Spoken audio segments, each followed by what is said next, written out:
வணக்கம். விஜயோட கட்சி தமிழக வெற்றி கழகம். சரி, இந்த கட்சிக்கு காசு எங்கிருந்து வருது? இதுதான் இப்போ தமிழ்நாட்டுல எல்லார் மனசுலயும் ஓடிட்டு இருக்கிற ஒரு பெரிய கேள்வி. வாங்க, இந்த பணம் போற பாதைய நாம கொஞ்சம் ட்ராக் பண்ணி பார்க்கலாம். சோ ரெண்டே கேள்விதான். ஒன்னு, இது பிஜேபியோட பி டீமா இல்ல திமுகவோட ஒரு சீக்ரெட் பிளானா? இந்த மாதிரி வதந்திகள் வாட்ஸ்அப்ல சோஷியல் மீடியால எல்லா இடத்துலயும் பரவிக்கிட்டே இருக்கு. ஆனா அதுல உண்மை எவ்வளோ? ஸ்ட்ரைட்டா விஷயத்துக்கு வந்துடலாம். பதில் இல்ல, பாஜக பணம் கொடுக்கல. இதுக்கு எங்ககிட்ட ஆதாரம் இருக்கு. இந்த தடவியல் அறிக்கைப்படி இந்த வதந்திக்கு எந்த ஒரு ப்ரூஃபும் இல்லைன்னு ரொம்ப தெளிவா சொல்லப்படுது. சரி, அப்ப உண்மையான கதை என்ன? பணம் எங்க இருந்து தான் வருது? வாங்க ஒன்னொன்னா பார்க்கலாம். டிவிகேவோட ஃபண்டிங் மாடலோட அஸ்திவாரம் அது வேற எங்கிருந்து வரல, சினிமால இருந்து தான். விஜயோட சொந்த பணம். 7,000 இல்ல, 70,000 இல்ல, 700 கோடி ரூபாய். ஆமாங்க, இந்த ரிப்போர்ட் படி இதுதான் விஜயோட தற்போதைய சொத்து மதிப்பு. ஒரு கட்சியை ஆரம்பிச்சு அதோட ஆரம்பகட்ட செலவுகளை பார்த்துக்க இதுவே ஒரு மிகப்பெரிய பவர் இல்லையா? அது மட்டும் பத்தாதுன்னு அடுத்து வரப்போற படத்துக்கு அவரோட சம்பளம் மட்டும் எவ்வளவு தெரியுமா? கிட்டத்தட்ட 275 கோடி. ஜஸ்ட் யோசிச்சு பாருங்க, ஒரே ஒரு சினிமா சம்பளம். அதுவே கட்சிய பல மாசத்துக்கு எந்த பிரச்சனையும் இல்லாம கொண்டு போக போதுமானது. சரி, இதெல்லாம் நல்லா தான் இருக்கு. ஆனா தமிழ்நாட்டுல எலெக்ஷன்ல நிக்கணும்னா எவ்வளவு செலவாகும்? சும்மா இல்ல. இந்த அறிக்கைப்படி குறைஞ்சது 413 கோடியில இருந்து அதிகபட்சம் 1170 கோடி வரைக்கும் தேவைப்படலாம். இதுல விஜயோட சொந்த பணத்தை வச்சே ஒரு பெரிய பங்க ஈஸியா சமாளிக்க முடியும்னு நமக்கு தெரிய வருது. சோ ஃபர்ஸ்ட் பாயிண்ட் ரொம்ப சிம்பிள். சினிமா ப்ரொடியூசர்ஸ் கிட்ட இருந்து விஜய்க்கு சம்பளம் வருது. அந்த பணம் நேரா கட்சி வேலைக்கு போகுது. இது ரொம்ப நேரடியான, ரொம்ப கிளியரான, சட்டப்பூர்வமான ஒரு வழி. ஓகே, பணக்கதையை பார்த்துட்டோம். ஆனா டிவிகேவோட அடுத்த பலம் பணத்தை விட பல மடங்கு பவர்ஃபுல்லானது. அதுதான் அவரோட 60 லட்சம் பேர் கொண்ட தொண்டர் படை. 60 லட்சம். இது சும்மா நேத்து சேர்ந்த கூட்டம் இல்ல. இதுக்கு பின்னாடி 31 வருஷம் உழைப்பு இருக்கு. வருஷ கணக்கா ஒரு ரசிகர் மன்றமா இருந்து படிப்படியா வளர்ந்து இப்போ ஒரு பெரிய அரசியல் சக்தியா மாறியிருக்கு. இப்ப நாம ஒரு இன்ட்ரெஸ்டிங்கான ஐடியாவை பத்தி பேச போறோம்.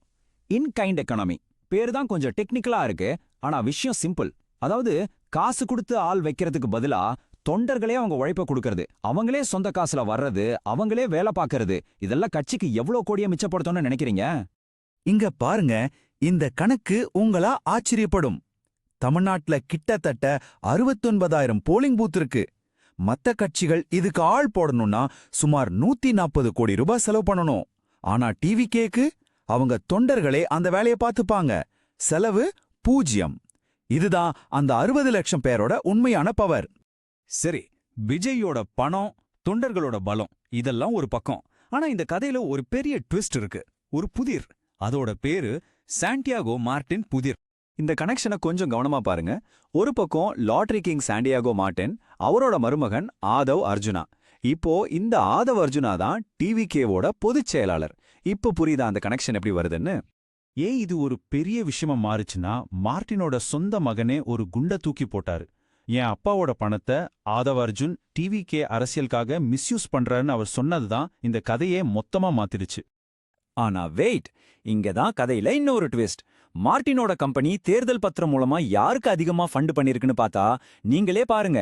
திமுகவுக்கு 509 கோடி, பிஜேபிக்கு வெறும் 100 கோடி தான். அப்போ மார்டின் மூலமா பிஜேபி பணம் கொடுக்கறாங்கன்ற வாதம் இங்கே உடைஞ்சு போகுது இல்லையா? சரி, இத்தனை விஷயங்களையும் பார்த்தாச்சு. அப்போ ஃபைனலா இந்த ரிப்போர்ட் என்ன சொல்லுது? என்னதான் உங்க தீர்ப்பு? இந்த ரிப்போர்ட்டோட பிரைமரி வெர்டிக்ட் இதுதான். டிவிகேவோட ஃபண்டிங் பெரும்பாலும் சுதந்திரமானது, அதாவது மோஸ்ட்லி இண்டிபெண்டன்ட்.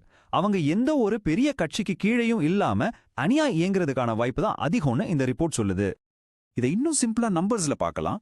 65%, 65% சான்ஸ் கட்சி இண்டிபெண்டன்டா தான் இருக்கு. ஒரு 20% ஒருவேளை அந்த மார்டின் கனெக்ஷனால சில கலவையான ஃபண்டிங் இருக்கலாம். மீதி 15% இன்னும் சில விஷயங்கள் வெளியே வராததால சரியா சொல்ல முடியல. ஆனா மெஜாரிட்டி சான்ஸ் இண்டிபெண்டன்ட் தான். அப்போ சுருக்கமா சொன்னா 3 விஷயம்தான் டிவிகேவோட ஃபண்டிங்க்கு ஆதாரம். 1, விஜயோட சினிமா பணம். 2, காசா மாறாத தொண்டர்களோட உழைப்பு, அதாவது அந்த இன்கைண்ட் எக்கானமி. 3, தமிழ்நாட்டுல இருக்கிற சின்ன சின்ன பிசினஸ் பண்றவங்களோட ஆதரவு. இதுதான் இந்த ரிப்போர்ட்டோட ஃபைண்டிங். ஆனா ஒன்னு நல்ல ஞாபகம் வச்சுக்கணும். இந்த ரிப்போர்ட் இன்னைக்கு நம்மகிட்ட இருக்கிற ஆதாரங்களை வச்சுதான் சொல்லுது. கதை இத்தோட முடியல. நாளைக்கு புதுசா தகவல் வரலாம். கட்சி அவங்களோட கணக்கை காட்டும்போது இன்னும் தெளிவு கிடைக்கலாம். ஆனா இப்போதைக்கு இந்த ஆதாரங்கள் நம்மகிட்ட இருக்கு. இத பத்தி நீங்க என்ன நினைக்கிறீங்க? உங்க கருத்து என்ன? மறக்காம ஷேர் பண்ணுங்க, விவாதம் பண்ணுங்க.